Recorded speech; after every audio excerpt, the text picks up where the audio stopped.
ভারতের আরএসএস ও রয়ের উপর নিষেধাজ্ঞার সুপারিশ করা হয়েছে মার্কিন একটি কমিশনের প্রতিবেদনে।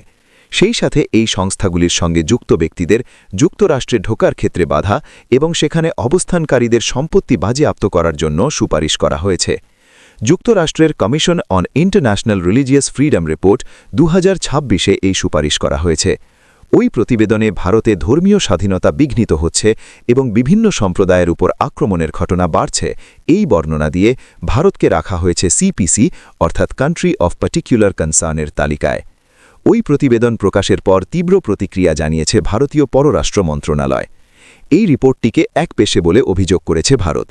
আমেরিকায় ভারতীয়দের উপর আক্রমণের কথা উল্লেখ করে মার্কিন ওই প্রতিবেদনকে নাকচ করেছে ভারতীয় পররাষ্ট্র মন্ত্রণালয়।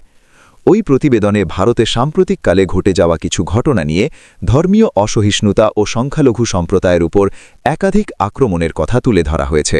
ভারতের বিভিন্ন সরকারি নীতিরও সমালোচনা করে বলা হয়েছে যে সেই নীতিগুলি নির্দিষ্টভাবে সংখ্যালঘুদের নিশানা করে তৈরি করা হয়েছে।